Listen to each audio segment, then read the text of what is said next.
te whānau, no mai hoki mai ki te Haohao Te Tangata, our Whangaroa Hapū video series where we're talking about all things redress here in Whangaroa.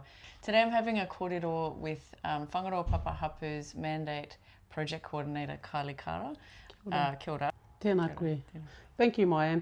Tēnā tātou e te whānau, ko Kylie Kara tōku ingoa, he hui-ā-hapū no Matangirau, Kaio. I am the mandate project manager for Whangaroa Hapū. Kia ora. Kylie, what do you do in your day-to-day mahi in this role with Whangaroa Hapū?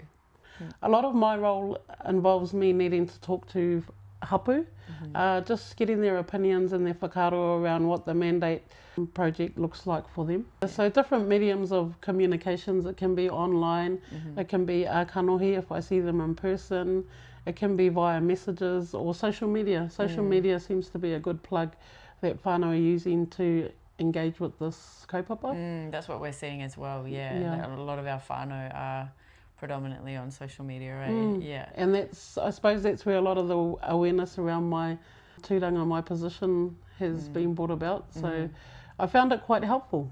So Kylie, why is the mandate important for our whānau in Whangaroa? The way I see it, it acts as a cornerstone for Whangaroa Hapū to be able to engage with Crown. It allows Hapū to have those conversations, you know, where there's transparency, where all Hapū members are involved in the process. And so where does your role fit in within that sort of wider process? So it fits in quite well, actually. I can be used as a resource, I can be used as an engager, I can be also like a conduit for people that are wanting to know certain detail about the kaupapa and how it's proceeding, and I can answer not all questions but some questions, and the ones that I can't answer I probably will look for an answer for whānau. And you could liken me to the face of the papa hapu out there in the community, in the hapuri, ka pai. What kind of support do you provide hapu, for example, during a hui-ā-hapū? So I like to think I bring a lot of communication and information. If whānau have questions that they need answered, or if they need to find a pathway, then I can help to navigate them in those spaces. Or if there's certain people that they need to engage with that maybe they don't know how, then they can come to me and then I can help them with that. I mean, you obviously are in the hapuri a lot and speaking with different hapu, so you're really key to us also understanding what's going on and how people are feeling on the ground. What have been some of the main concerns or pātai that you've received in your role so far? I've had a lot of pātai around the role that Whangaroa Hapū plays, and you know, there's a lot of misconception out there. When whānau are talking to me and asking me the question, I can only tell them, you know, kia pono taku kōrero, this is what I do, and this is my role as I am employed for the Whangaroa Hapū.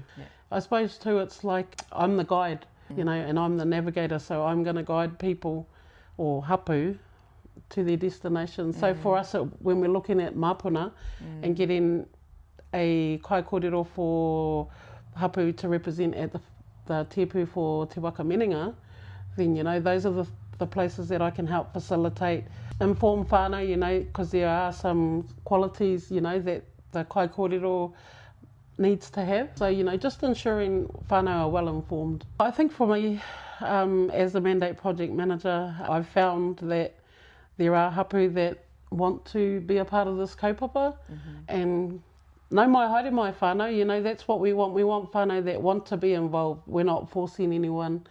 But we've also found that there are hapu that are not interested in the process, which is ka pai too, you know. Me haere tonu tātou. We're still going to carry on with those that are interested. Yeah, or people can always jump in later, if they want to. Yeah. Sometimes it's, you know, you got to see, it's the proof in the pudding, you know. So sometimes people like to wait till they see. Which is, fair enough. And we're happy with that. It's just that if we want to get the process started, you know, we've got to start somewhere. Start somewhere. Kia ora.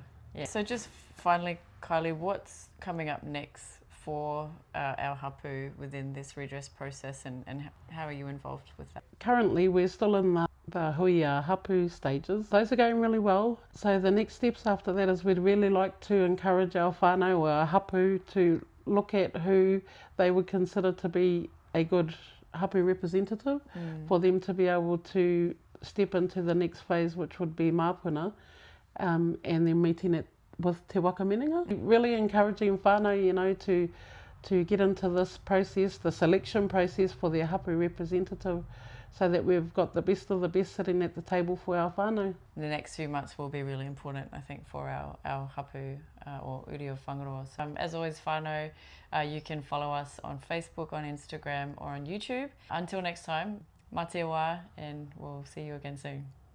Hei kona. Kia ora.